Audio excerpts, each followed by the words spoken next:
মৃত্যু শয্যায় বসে আছেন। আলকামা মুমূর্ষু অবস্থায় পড়ে আছেন। বাবা জীবিত নাই, মাতা আছেন ঘরে, কিন্তু এক ঘরে থাকতেন না। মাতা বৃদ্ধ হয়ে যাওয়ার কারণে সেই পুরান বাড়িতে এসে নিজে নতুন বাড়িতে এসেছে।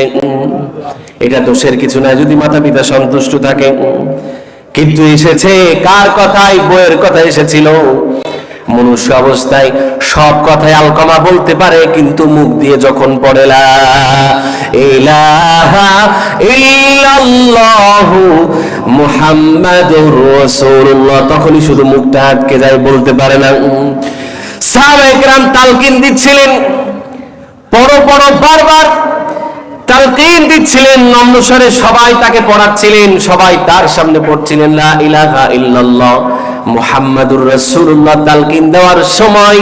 কিন্তু সব কথা বলতে পারলেও আলকামা লা ইলাহা ইল্লাল্লাহ মুহাম্মাদুর রাসূলুল্লাহ তার মুখ থেকে আসছে না। অথচ বদরি সাহাবী, এত বয়স্ক সাহাবী, বয়োবৃদ্ধ সাহাবী, কয়েকগুলো জিহাদে অংশগ্রহণ করেছে, যাদের গুনাহ মাফের ব্যাপারে আল্লাহ তাআলা কোরআনে কারীমে ঘোষণা করেছেন, এমন একজন সাহাবী তিনি রাসূলের কাছে খবর পাঠানো হলো, ইয়া রাসূলুল্লাহ, ইয়া হাবিবাল্লাহ, এই যে আলকামা মনুষ্য অবস্থায় কিন্তু সব বলতে পারলো, কালিমা তার নসিব হচ্ছে না, কালিমা সে বলতে পারছে না।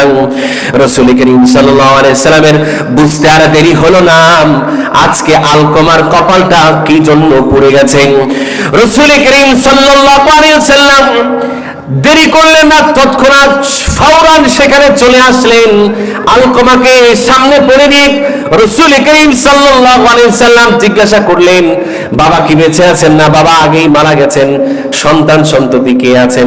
বলে যে তার মা এখনো জীবিত আছেন। কয় ঠিক আছে, তার মার কাছে গিয়ে খবর পাঠাও, তিনি বৃদ্ধ মহিলা, তিনি কি এখানে আসতে পারবেন নাকি? আমি হলেও সেখানে যাব। রাসূল করিম সাল্লাল্লাহু আলাইহি সাল্লামের কথা খবর শুনে মা চিন্তা করলেন না, বিশ্বনবী আকায়ে নামদার তাজদারে মদিনা হাবিবে কিবরিয়া আমার দরবারে আসবে, আমার ঘরে আসবে, সেটা কেমনে হয়, কিভাবে হয়? আমি সেখানে যাব। লাঠি ভর দিয়ে বৃদ্ধা মহিলা হাঁটতে হাঁটতে কাঁপতে কাঁপতে সামনের দিকে আসলেন। মাকে জিজ্ঞাসা করলেন, মা সত্যি করে বলেন, আপনার আলকামার জন্য তার হৃদয়ে, আপনার হৃদয়ে কোন রকম কোন ক্ষোভ আছে কিনা? বলে, ইয়া রাসূলুল্লাহ, আলকামা অ্যাজ এ ম্যান খুব ভালো ছেলে, ইবাদত করে, রাত্র জেগে ইবাদত করে, খুব ভোরে ওঠে কোরআনে কারীমের তেলাওয়াত করে, নামাজ রোজা হজ যাকাত কোনোটাই আমি কাউকে কোনো সময় কম দেখি নাই। কিন্তু মাঝে মাঝে বউয়ের কথা শুনতো, তার কথা শুনে আমার মনটা ভেঙে গেছে, তার প্রতি আমার কষ্ট। রাসূল করিম সাল্লাল্লাহু আলাইহি সাল্লাম বলেন, আম্মা জান আপনি তাকে মাফ করে দেন। বলেন, অনেক দিনের ব্যথা তো, কিভাবে মাফ করি বলেন? পদে পদে আলকামা আমাকে কষ্ট দিয়েছে, আমি কিভাবে মাফ করি বলেন? রাসূল করিম সাল্লাল্লাহু আলাইহি সাল্লাম সাহাবায়ে কেরামকে আদেশ দিলেন, যাও আলকামার মাকে এখানে বসো, লাকড়ি জমা করো, আমি আলকামাকে জ্বালিয়ে দিব। আলকামার মা সামনে থেকে বসে বসে দেখবে তার সন্তানকে আমি কিভাবে জ্বালিয়ে দিলাম, দগ্ধ আগুনে পুড়িয়ে দিব। এবার ওই বুড়িমা জিজ্ঞাসা করি, ইয়া রাসূলুল্লাহ, ইয়া হাবিবাল্লাহ, আপনি কেন আমার সন্তানকে এভাবে আমার সামনে পুড়িয়ে ফেলবেন? বলে, দুনিয়ার আগুন তো আগুনই না, জাহান্নামের আগুনে পুড়বে। আপনার সাথে নাফরমানি করে গেছে, তার কালিমা নসিব না হলে সে জাহান্নামে যাবে, জাহান্নামের আগুনে সে দগ্ধ হবে। তার চাইতে আমি আপনার সামনে আপনার সন্তানকে আমার সামনে, সকলের সামনে একসাথে আমরা জ্বালিয়ে পড়বে, আগুনের মধ্যে ফেলে দিব, শাস্তি স্বরূপ সেই অন্যায় কাজ কেন করলো? সাহাবায়ে কেরাম রাত্রি জমা করে দিলেন। এক বনয়াসীকে জমা করার আগে আলকামার মা স্বীকার করে নিলেন, বললেন, অনেক কষ্ট দিয়েছে আমাকে, তা তো ঠিক, কিন্তু যাকে আমি এতদিন লালন পালন করেছি, বুকে ধারণ করেছি, গর্ভ ধারণ করেছি, সেই আলকামাকে আপনি তাকে আমার সামনে জ্বালিয়ে দিবেন, আমি মা হয়ে কিভাবে সহ্য করব? ইয়া রাসূলুল্লাহ, আমি কথা দিলাম আমি আলকামাকে মনের থেকে মাফ করে দিয়েছি। হযরতে আবু হুরায়রা বলছেন, এই কথাটা মায়ের মুখ থেকে শুনেছি, আলকামার মায়ের মুখ থেকে শুনেছি, আর আমি একটা দৌড় দিয়ে আলকামার ঘরে গিয়েছি। ঘরে পৌঁছাবার আগে দেখি আলকামা পড়ছে, লা ইলাহা মুহাম্মাদুর রাসূলুল্লাহ সাল্লাল্লাহু আলাইহি ওয়াসাল্লাম।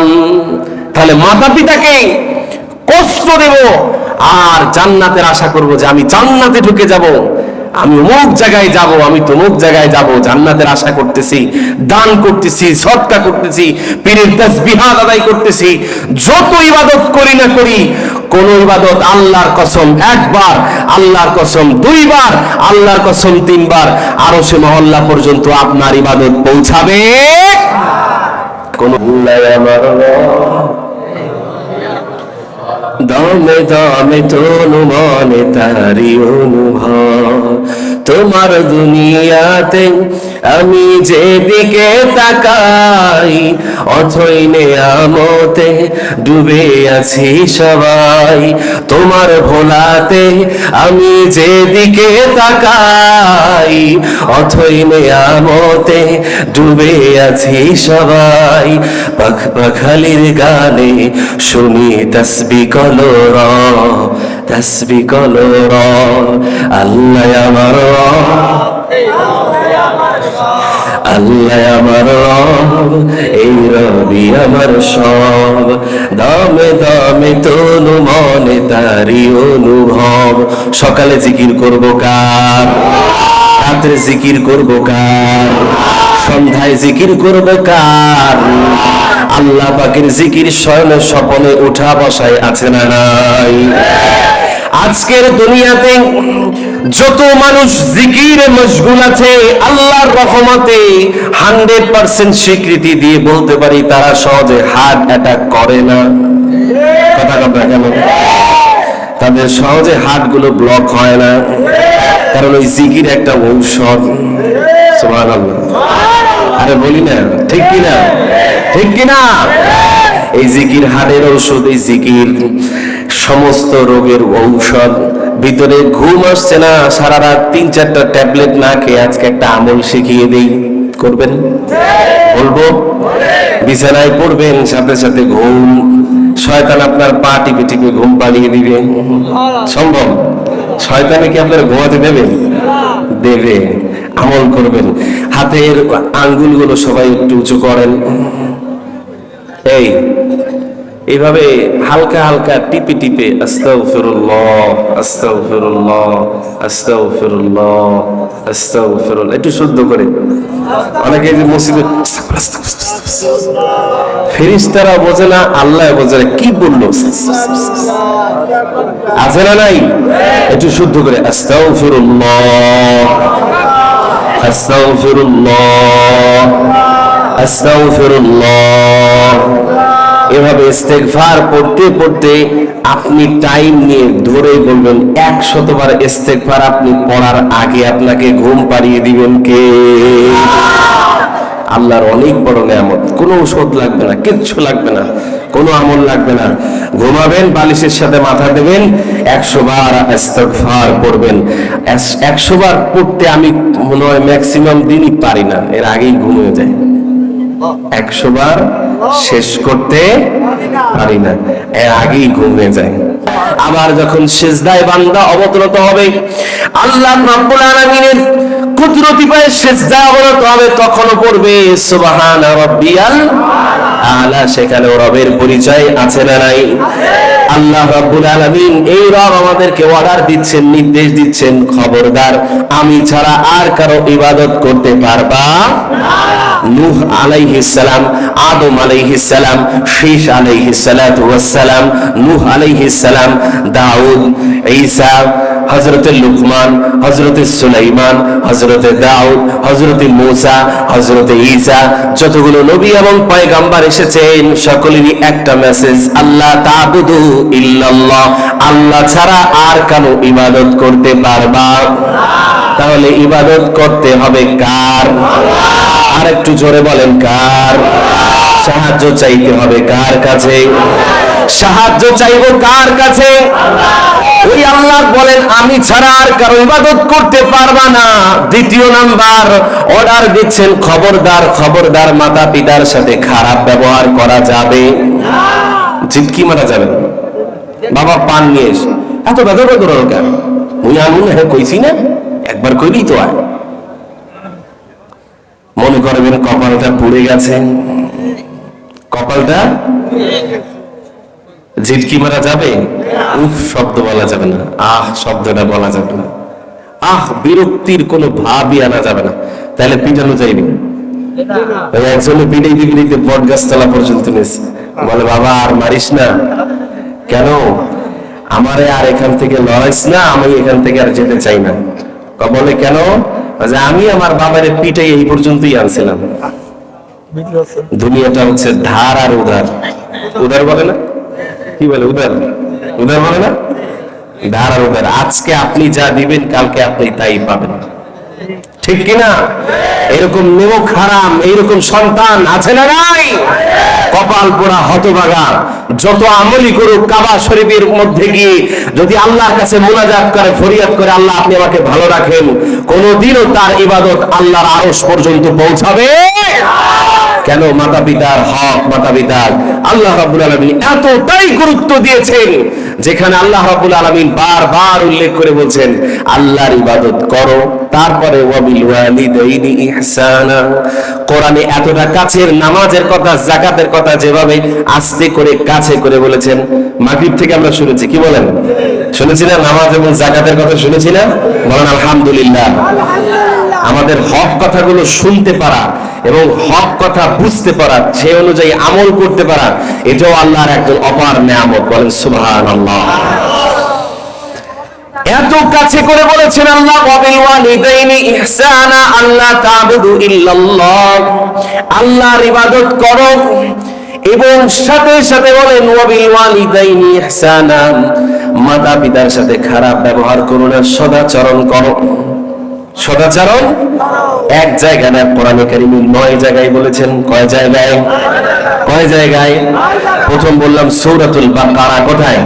সূরাতুল বাকারা আয়াত নাম্বার 83। বলেন আয়াত নাম্বার 83। আয়াত নাম্বার শুনাইতে পারবেন বাসায় গিয়ে? কারে শোনাবেন? বিবি সাহেব শুনবে? তুমি দেখো নাকি ওই ফিরে ঘুমাও, এরকম আছে না নাই? আছে না নাই?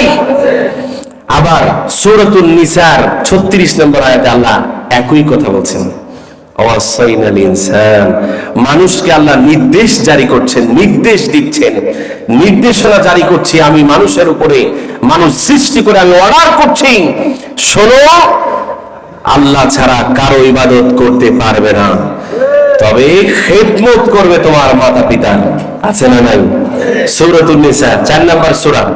তারপরে আছে সূরাতুল আনাম 151 নম্বর, আল্লাহ তুশরিকু বিহি শাইআন, তোমরা আল্লাহর সাথে কাউকে শরীক করো না, ওয়া বিল ওয়ালিদাইনি ইহসানা, মাতা পিতার সাথে সদাচরণ করো।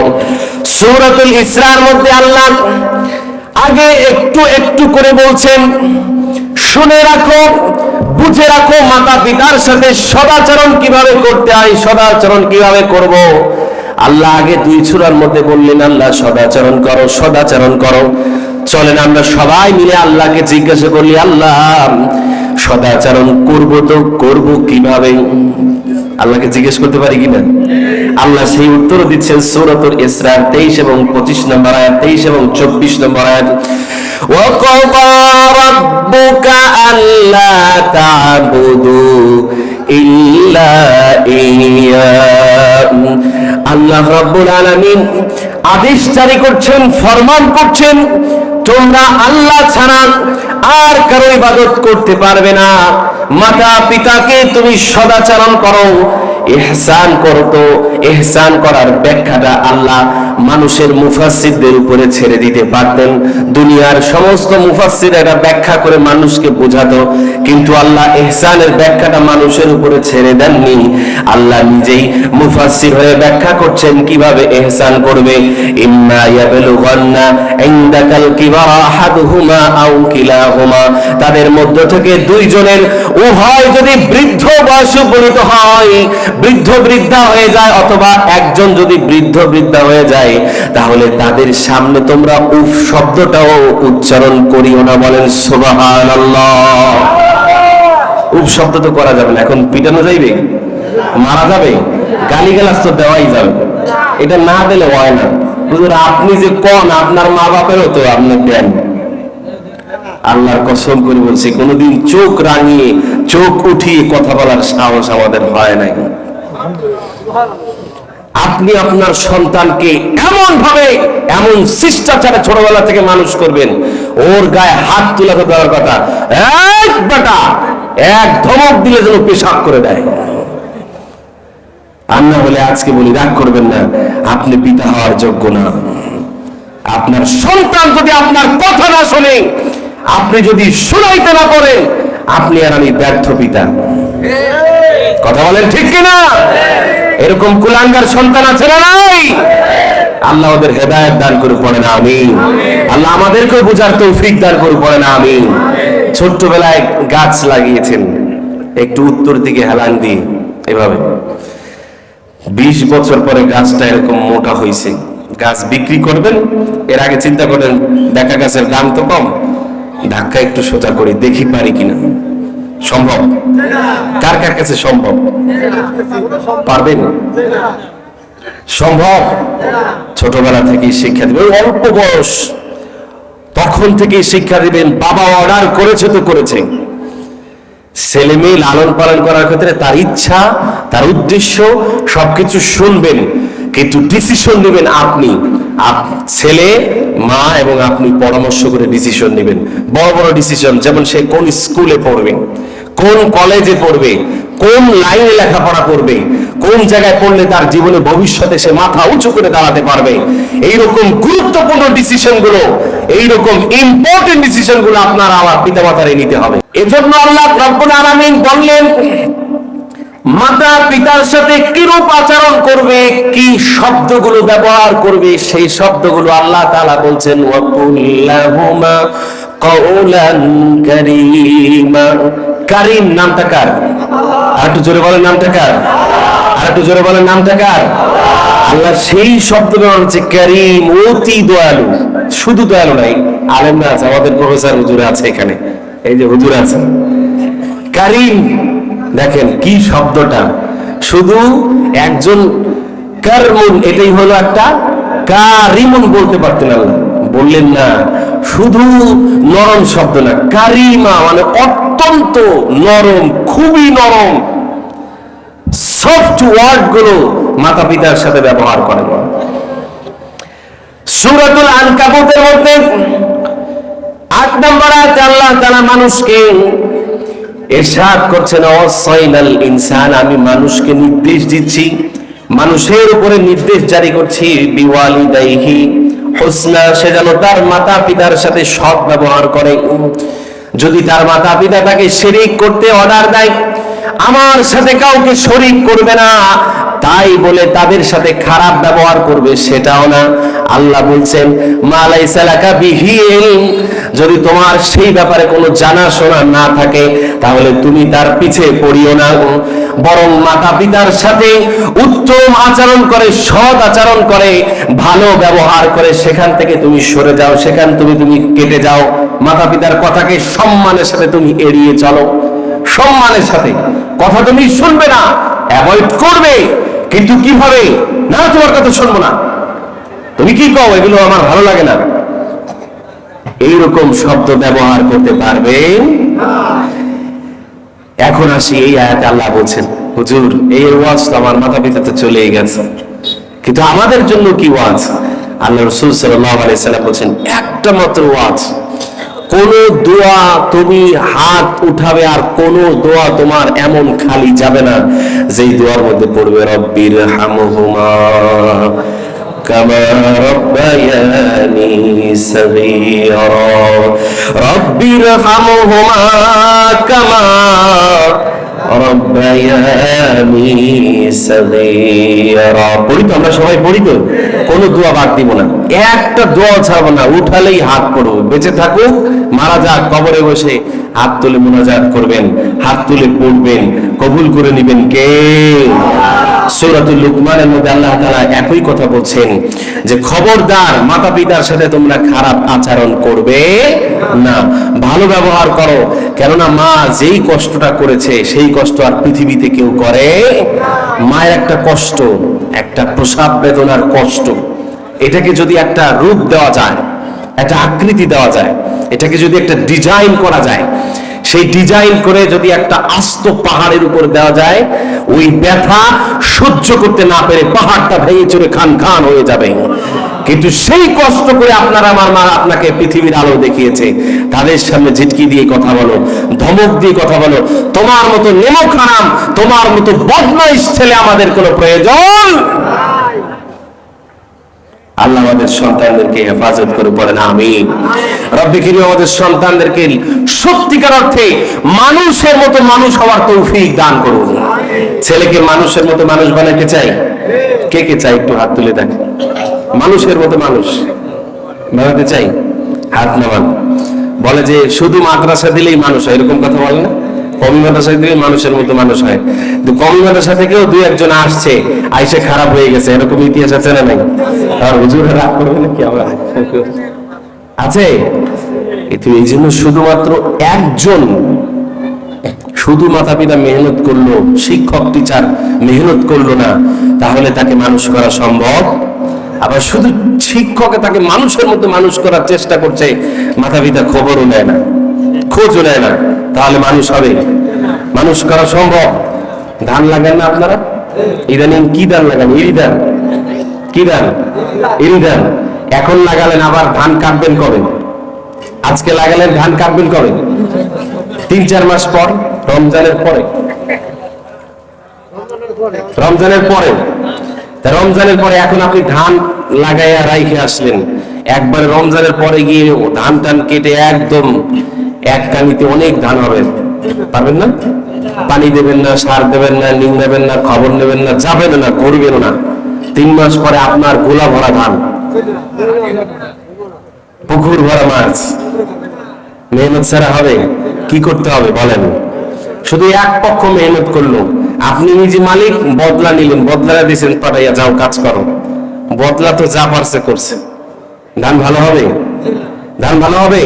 তো টিচাররা হচ্ছে আপনার ক্ষেতের, আপনার সন্তানকে লালন পালন করার একটা বদলা। যদি আপনি না থাকেন, মালিক যদি না থাকে, সাথে কাজ ভালো হয় না খারাপ হয়?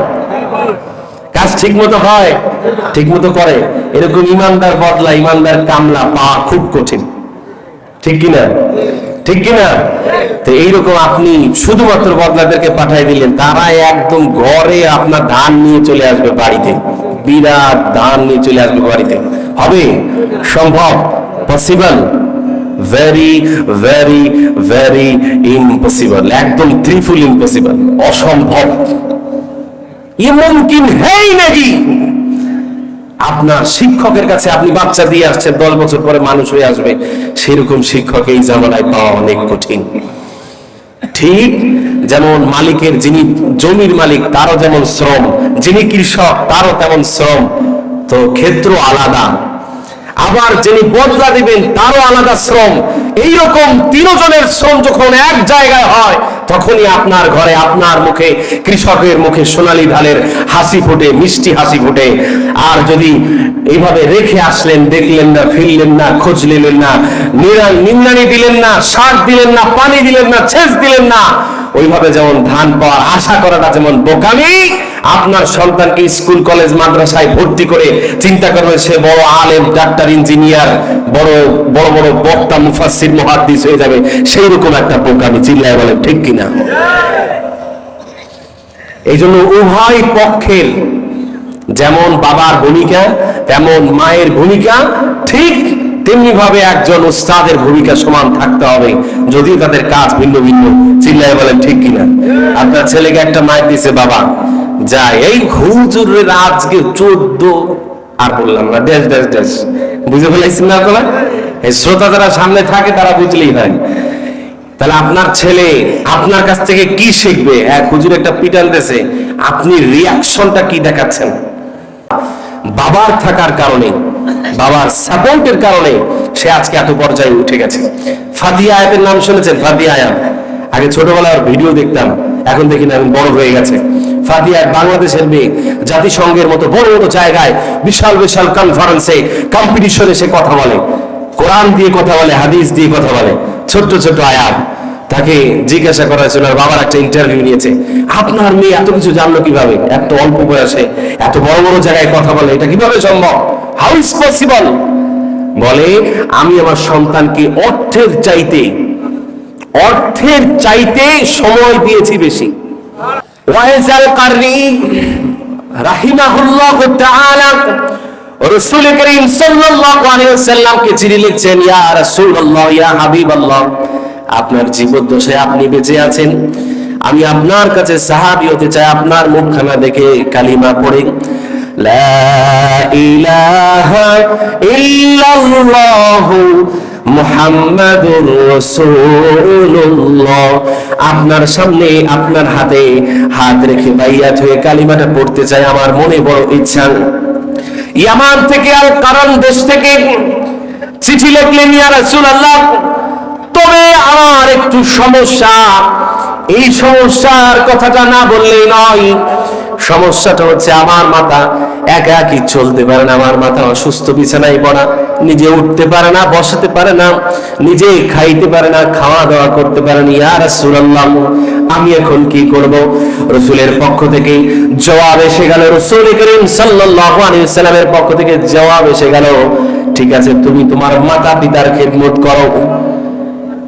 সাহাবী রিদওয়ানুল্লাহি তাআলা আলাইহিম আজমাইন, পৃথিবীর সমস্ত আলেম, পীর, মাশায়েখ, ওলি, আউলিয়া, গাউস, কুতুবদের আবদালদেরকে যদি এক পাল্লায় রাখা হয় আর একজন সাহাবীর একদিনের আমল যদি এক পাল্লায় রাখা হয়, কোনোদিন সমান হবে? কোনোদিন সমান হবে না।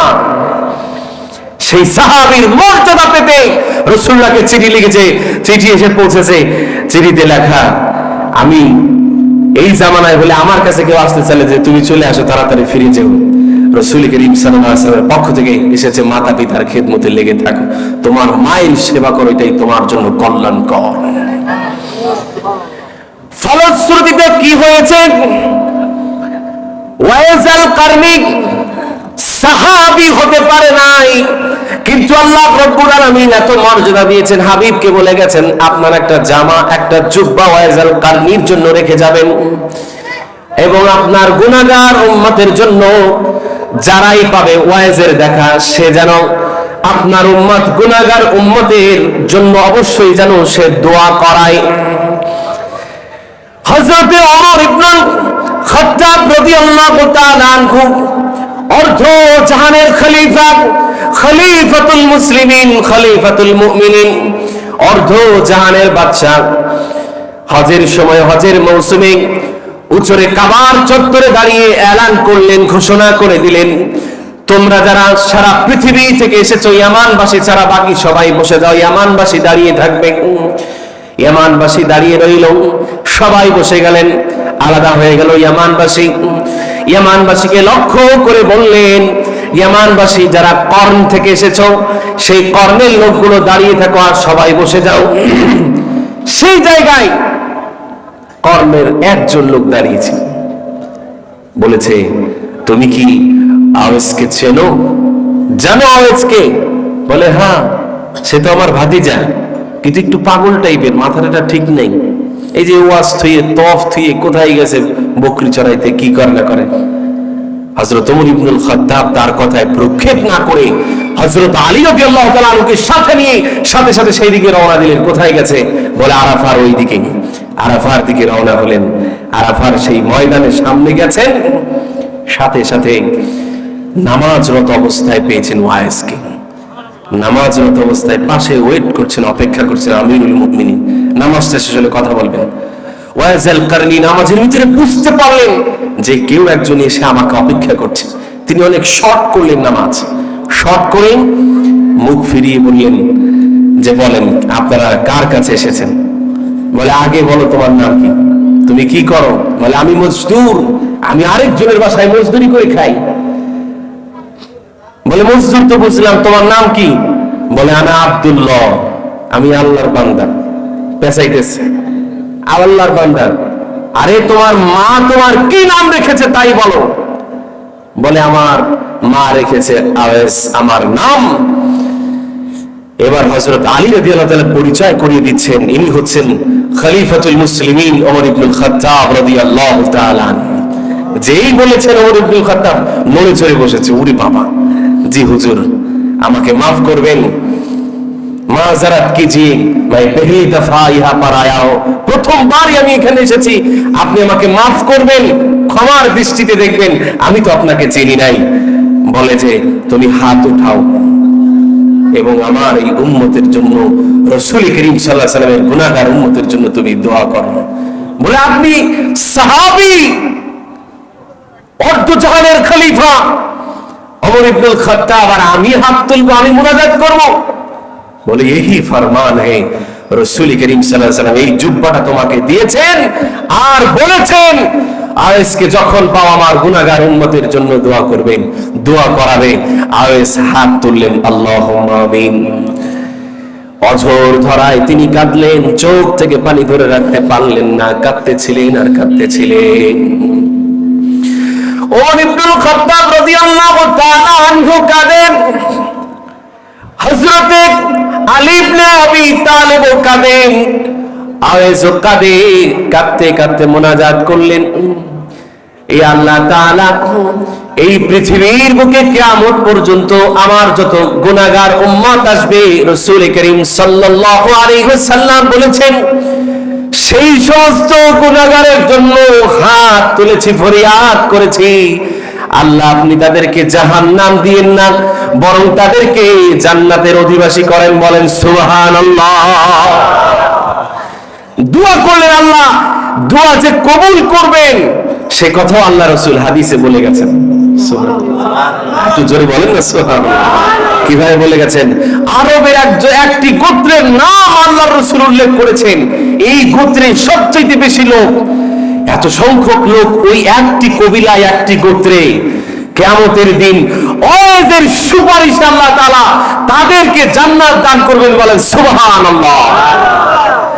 জান্নাতীরা আমলনামা শেষ করে যখন জান্নাতের গেটে রওনা দিবেন, এক জান্নাত, একটি গেট, দুটি গেট, 7টি গেট, যখন আয়েশ জান্নাতের গেটে প্রবেশ করতে লাগবেন, তখন আল্লাহ তাআলা আয়েশকে বলবেন থামাও, ফেরেশতারা তাকে থামিয়ে দিবেন, আয়েশ পিছের দিকে ফেলো, আয়েশের মনটা খারাপ হয়ে যাবে। কি জন্য আল্লাহ তাআলা আমাকে থামালেন? কেনই বা থামালেন? আমার কাছে কি চাইবেন? ওই যে জাহান্নামের গর্জন দেখা যায়, মনে হয় আমাকেও জাহান্নামে নিক্ষেপ করবে। আল্লাহ তাআলা বলবেন না না, এই যে জাহান্নামের যত সারি সারি দলবদ্ধভাবে যারা জাহান্নামে যাচ্ছে, তাদের অনেকেই আছে গুনাহগার মুসলমান, যারা এমন আমল নিয়ে আসতে পারে নাই যে জান্নাতের অধিকারী, তারা গুনাহগার, তাদের জন্য জান্নাত জাহান্নাম ওয়াজিব হয়ে গেছে। আয়েশ আল কারনিকে ফেরেশতারা বলবে, আয়েশ আল্লাহ তোমাকে এত সম্মান দিয়েছেন, আজকে তুমি যাদের উপরে এইভাবে আঙ্গুল দিয়ে ইশারা করবে, আল্লাহ রাব্বুল আলামিন সবাইকে আল্লাহ তাআলা maaf করে জান্নাতে দিয়ে দিবে।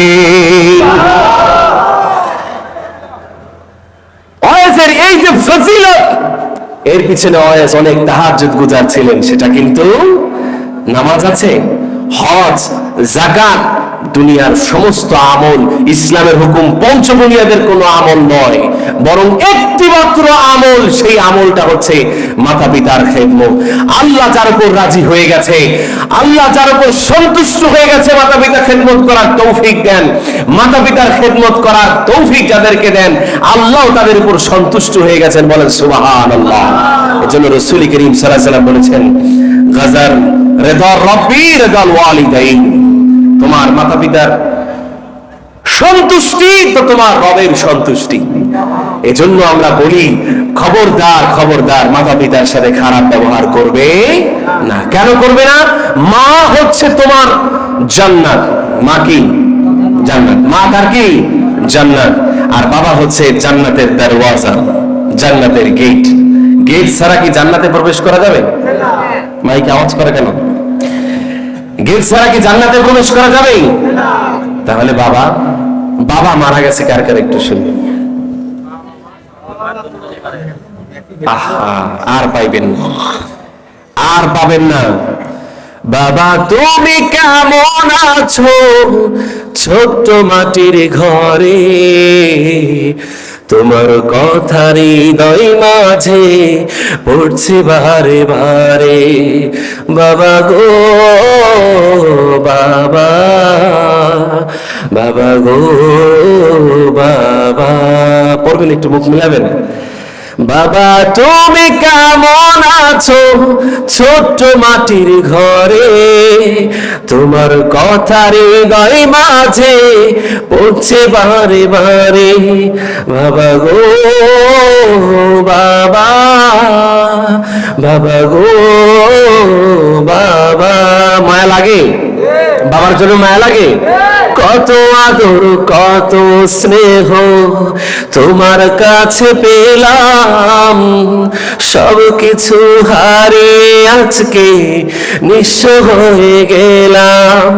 কত আদর কত স্নেহ তোমার কাছে পেলাম, সব কিছু হারিয়ে আজকে নিঃস্ব হয়ে গেলাম।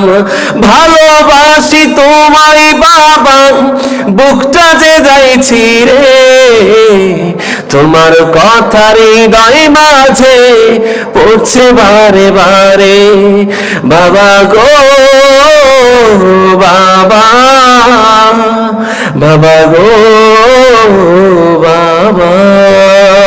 জোরে বলেন মারহাবা, আরো জোরে বলেন মারহাবা। আয় আল্লাহ তাআলা ফরিয়াদ করছি আজকে যাদের মাতা পিতা অন্ধকার কবরে, সকলকে আপনি মাফ করে দেন আল্লাহ, জান্নাতুল ফেরদাউস নসিব করে দেন আল্লাহ। মাতা পিতার খিদমত করতে গিয়ে যদি শেষ পর্যায়ে আপনি এমন ইবাদত বন্দেগী করছেন, আপনি অলিকুল শিরোমণি হয়ে গেলেন, সাহাবী হওয়ার মর্যাদাও যদি কোনোদিন পেয়ে যান, যদি মাতা পিতার সাথে কমাস কম আপনি খারাপ ব্যবহার করেন, খারাপ ব্যবহার করেন, ওই সাহাবীওয়ালা মর্যাদা পাওয়ার পরও আপনার মৌতের সময় কালিমা নসিব হবে না। আল্লাহ রাসূল সাল্লাল্লাহু আলাইহি ওয়াসাল্লামের কাছে একজন এসেছে, ইয়া রাসূলুল্লাহকে, ইয়া হাবিবাল্লাহকে, আমি দুনিয়াটা আমার বড় ভালো লাগে, আমি ভালো এই দুনিয়াতে থাকতে চাই, বেশি দিন হায়াত পেতে চাই, দীর্ঘদিন আমি দুনিয়ায় থাকতে চাই, বাঁচতে চাই, দুনিয়ার ভালোবাসা আমার মনটা ছেয়ে গেছে, আপনি একটু হাত তুলে মোনাজাত করেন, আল্লাহ যেন অবশ্যই আমাকে দীর্ঘ এবং নেক হায়াত দান করে দেয়। আল্লাহ রাসূল সাল্লাল্লাহু আলাইহি ওয়াসাল্লাম তাকে জিজ্ঞাসা করলেন, সাহাবী আমি তোমার জন্য দোয়া করব, কিন্তু তোমার মাতা পিতা কি বেঁচে আছেন? বলে হ্যাঁ, আমার মা বাবা নেই কিন্তু মাতা বেঁচে আছেন। রাসূল করিম সাল্লাল্লাহু আলাইহি ওয়াসাল্লাম বললেন, যাও তুমি তোমার মায়ের কাছে গিয়ে দোয়া চাও, যদি তোমার মা তোমার জন্য দোয়া করে থাকে, হাত তুলে আল্লাহর কাছে বলে থাকে, আল্লাহ রাব্বুল আলামিন তোমার হায়াতকে দীর্ঘ করে দিবেন, বলেন সুবহানাল্লাহ। মাতা পিতার দোয়া নিজের জীবনের হায়াত বেড়ে যায়। কেন বেড়ে যায় জানেন? আপনার যখন ছেলের জন্মদিন, বাবা একটু খুশি হয়েছে, আমি একটু ছেলে সন্তানের বাবা হয়েছি, তাহলে আমি 2000 টাকা পাঠাচ্ছি, না তুমি একটু দোয়া করুন, হুজুর আপনি একটু দোয়া করেন, আমার একটা ছেলে হয়েছে, যেন আল্লাহ তাআলা তাকে হায়াতে বাঁচায় রাখে। বলে কি বলে না? কয় কি কয় না? আমাদের সমাজে আছে না নাই? দোয়া করে দেয়, দোয়া চায়, দোয়া করে। তো মা বাবার সন্তুষ্টির কারণে আল্লাহ রাব্বুল আলামিন মাতা পিতার কথাকে কবুল করে, দোয়াকে কবুল করে ওই সন্তানের হায়াতের মধ্যে বরকত দিয়ে দিন, বলেন সুবহানাল্লাহ। 2 নাম্বার ফজিলতের কথা বলেছিলাম। আজকে এখান থেকে যাচ্ছেন, হঠাৎ করে আপনার উপরে একটা আল্লাহর আযাব আসার কথা ছিল, আপনি একটা বিপদে পড়বেন, হয়তো রোড অ্যাক্সিডেন্ট, হয়তো বা এমন কোন বিপদ যেটা ঠেকানোর মতো ক্ষমতা আমার আর আপনার কারো আছে? বিপদ আপদ রক্ষা করার মতো কারো আছে? ঠেকানোর মতো আমাদের শক্তি সামর্থ্য নাই, কিন্তু আল্লাহ তাআলা পারেন কি পারেন না? আপনার মা আঁচল দুখানা বিছিয়ে দিয়েছে, আল্লাহ কলিজার টুকরা আকাশে মেঘ, কলিজার টুকরা ছেলেটা বিলে গেছে, খেতে গেছে, খেত মিরাতে, রিক্সা নিয়ে বের হয়েছে, অটো নিয়ে বের হয়েছে, দোকানে একা একই আছে। আয় আল্লাহ তাআলা আপনি আমার সন্তানের উপর ঠাডা ফালেন না, বিপদ আপদ ফালেন না, আমার কলিজার টুকরা আমার জাদুর সন্তানকে আপনি মেহেরবানি করে হেফাজত করেন। মাতা পিতার দোয়ার কারণে আল্লাহ রাব্বুল আলামিন যদিও কোনো ফয়সালা করে থাকেন, আপনার উপরেই বিপদ ধার্যকৃত, আপনার উপরেই বিপদ আসবে, কিন্তু রব্বে কারীমের ওসিলায়, রব্বে কারীম আপনার মায়ের দোয়ার ওসিলায় আল্লাহ তাআলা ওই রকম বিপদ আপদ থেকে হেফাজত করবেন কে? সাথে সাথে আপনাকে হেফাজত করবে, সাথে সাথে। এর ফলশ্রুতি আপনি নিজে সন্তানের উপর দোয়া করে দেখেন, আমি আর বলবো না, আপনি নিজেই পরীক্ষা করে দেখেন। অনেকেই আছেন এখানে মুরব্বী বয়স্ক, তাদের উপর আপনারটা আপনি পরীক্ষা করে দেখেন। এই জন্য মুজাদ্দিদে মিল্লাত শাহ আশরাফ আলী থানভী আলাইহির রহমা বলেছেন, কেউ যদি মাতা পিতার দোয়া নেয়, মাতা পিতার সন্তুষ্টি অর্জন করে, দুনিয়ার জীবনে আল্লাহ তাআলা তাকে ইজ্জতের চেয়ারে বসাইবেন, সম্মানের চেয়ারে বসাইবেন। যে যতই বড় হয়ে যাক, যে যত বড়ই চেয়ারে বসুক, প্রত্যেকের এই সফলতার পিছনে নিগুড় রহস্য হলো, সিক্রেট হলো তার মাতা পিতার দোয়া। মা বাপকে বেজার করে কেউ কোনোদিন বড় হতে পারে আর ভবিষ্যতে পারবে? পারবে? মাতা পিতাকে বেজার করে পারবে? ইজ্জতের চেয়ারে যদি আপনি বসতে চান, তাহলে আপনাকে কি করতে হবে? মা বাবার খিদমত করতে হবে। মাতা পিতার খিদমতের বিকল্প নাই। ঠিক আপনি যদি মৌতের সময় আপনার মুখটা শুকিয়ে গেছে, শয়তান আশপাশ দিয়ে ঘোরাফেরা শুরু করছে, শয়তান আছে না নাই? ধোকা দেবে কি দেবে না? ঘোরায় চিন্তা করে একটু অ্যাঙ্গেলে যদি দিতে পারি, কালিমাটা যদি না পড়াইতে পারি, গলাটা যদি একটু টিপে ধরে রাখতে পারি, কালিমা না পড়ে যখনই সে মারা যাবে, যখন রুহটা বের হয়ে যাবে, তখন জান্নাতে যাওয়ার আর কোন রাস্তা তার খোলা আছে না? সব বন্ধ। শয়তান উঠে পড়ে লেগেছে সৈন্য দল বল নিয়ে। কিন্তু মাতা পিতার দোয়া থাকলে আপনি পারবেন। আপনার মুখ দিয়ে বের হবে লা ইলাহা ইল্লাল্লাহু মুহাম্মাদুর রাসূলুল্লাহ। একটা एग्जांपल দেব, রাগ করবেন না তো? সঠিক একদম হাদিস থেকে, সহিহ হাদিস। হযরত আলকামা একজন বড় মাপের সাহাবী রিদওয়ানুল্লাহি তাআলা আলাইহিম আজমাইন রাদিয়াল্লাহু তাআলা আনহু, মৃত্যু শয্যায় বসে আছেন। আলকামা মুমূর্ষু অবস্থায় পড়ে আছেন। বাবা জীবিত নাই, মাতা আছেন ঘরে, কিন্তু এক ঘরে থাকতেন না। মাতা বৃদ্ধ হয়ে যাওয়ার কারণে সেই পুরান বাড়িতে এসে নিজে নতুন বাড়িতে এসেছে। এটা দোষের কিছু না যদি মাতা পিতা সন্তুষ্ট থাকে, কিন্তু এসেছে কার কথায়? বইয়ের কথা এসেছিল। মনুষ্য অবস্থায় সব কথাই আলকামা বলতে পারে, কিন্তু মুখ দিয়ে যখন পড়ে লা ইলাহা ইল্লাল্লাহু মুহাম্মাদুর রাসূলুল্লাহ, তখনই শুধু মুখটা আটকে যায়, বলতে পারে না। সাহাবায়ে কেরাম তালকিন দিচ্ছিলেন, বারবার তালকিন দিচ্ছিলেন নম্র স্বরে, সবাই তাকে পড়াচ্ছিলেন, সবাই তার সামনে পড়ছিলেন লা ইলাহা ইল্লাল্লাহ মুহাম্মাদুর রাসূলুল্লাহ তালকিন দেওয়ার সময়।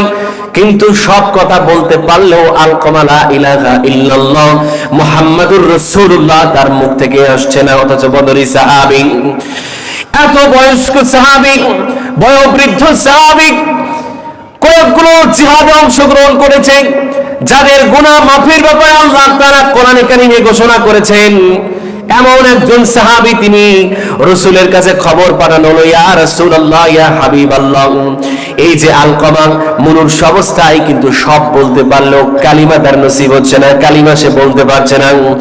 রাসূল করিম সাল্লাল্লাহু আলাইহি সাল্লামের বুঝতে আর দেরি হলো না, আজকে আলকামার কপালটা কি জন্য পুড়ে গেছে। রাসূল করিম সাল্লাল্লাহু আলাইহি সাল্লাম দেরি করলেন না, তৎক্ষণাৎ ফওরান সেখানে চলে আসলেন। আলকামাকে সামনে পড়ে দিয়ে রাসূল করিম সাল্লাল্লাহু আলাইহি সাল্লাম জিজ্ঞাসা করলেন, বাবা কি বেঁচে আছেন? না, বাবা আগেই মারা গেছেন। সন্তান সন্ততি কে আছেন? বলে যে তার মা এখনো জীবিত আছেন। কয় ঠিক আছে, তার মার কাছে গিয়ে খবর পাঠাও, তিনি বৃদ্ধ মহিলা, তিনি কি এখানে আসতে পারবেন নাকি? আমি হলেও সেখানে যাব। রাসূল করিম সাল্লাল্লাহু আলাইহি সাল্লামের কথা খবর শুনে মা চিন্তা করলেন না, বিশ্বনবী আকায়ে নামদার তাজদারে মদিনা হাবিবে কিবরিয়া আমার দরবারে আসবে, আমার ঘরে আসবে, সেটা কেমনে হয়, কিভাবে হয়? আমি সেখানে যাব। লাঠি ভর দিয়ে বৃদ্ধা মহিলা হাঁটতে হাঁটতে কাঁপতে কাঁপতে সামনের দিকে আসলেন। মাকে জিজ্ঞাসা করলেন, মা সত্যি করে বলেন, আপনার আলকামার জন্য তার হৃদয়ে, আপনার হৃদয়ে কোন রকম কোন ক্ষোভ আছে কিনা? বলি, ইয়া রাসূলুল্লাহ, আলকামা অ্যাজ এ ম্যান খুব ভালো ছেলে, ইবাদত করে, রাত্র জেগে ইবাদত করে, খুব ভোরে ওঠে, কোরআনে কারীমের তেলাওয়াত করে, নামাজ রোজা হজ যাকাত কোনটাই আমি কাউকে কোনো সময় কম দেখি নাই। কিন্তু মাঝে মাঝে বউয়ের কথা শুনতো, তার কথা শুনে আমার মনটা ভেঙে গেছে, তার প্রতি আমার কষ্ট। রাসূল করিম সাল্লাল্লাহু আলাইহি ওয়াসাল্লাম বলেন, আম্মা জান আপনি তাকে মাফ করে দেন। বলেন অনেক দিনের ব্যথা তো, কিভাবে মাফ করি বলেন? পদে পদে আলকামা আমাকে কষ্ট দিয়েছে, আমি কিভাবে মাফ করি বলেন? রাসূল করিম সাল্লাল্লাহু আলাইহি সাল্লাম সাহাবায়ে কেরামকে আদেশ দিলেন, যাও আলকামার মাকে এখানে বসো, লাকড়ি জমা করো, আমি আলকামাকে জ্বালিয়ে দিব। আলকামার মা সামনে থেকে বসে বসে দেখবে তার সন্তানকে আমি কিভাবে জ্বালিয়ে দিলাম, দগ্ধ আগুনে পুড়িয়ে দিব। এবার ওই বুড়িমা জিজ্ঞাসা করি, ইয়া রাসূলুল্লাহ, ইয়া হাবিবাল্লাহ, আপনি কেন আমার সন্তান কিভাবে আমার সামনে পুড়িয়ে ফেলবেন?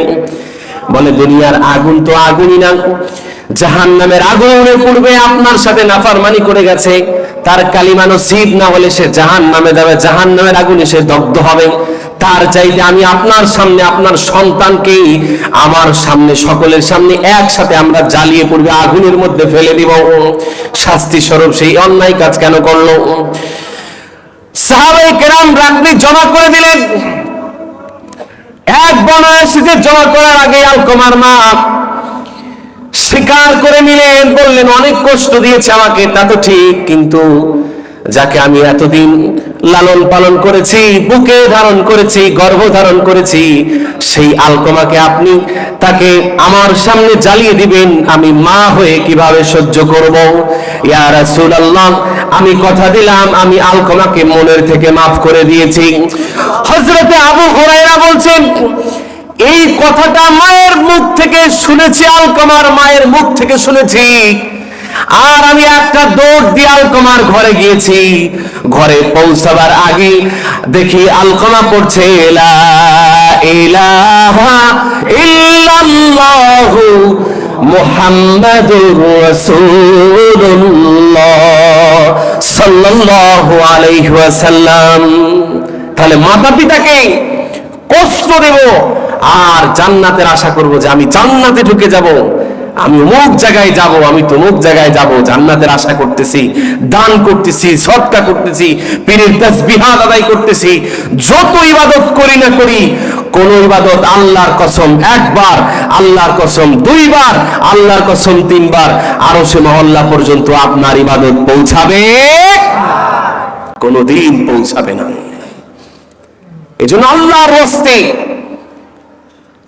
কেউ কোন সময় কখনো আমার সন্তানদেরকে আমি এইভাবে শোনাবো, আমার সন্তানদেরকে আমি এইভাবে দেখাবো, আমার সন্তানদেরকে যেভাবে ভালো করার প্রসেস আছে, যেভাবে করলে সে ভালো হবে সেইভাবে বানানোর চেষ্টা করব। রাজি আছি তো ইনশাআল্লাহ? কে কে রাজি আছেন ইনশাআল্লাহ? নারায়ে তাকবীর, আরেকটু জোরে আল্লাহু আকবার।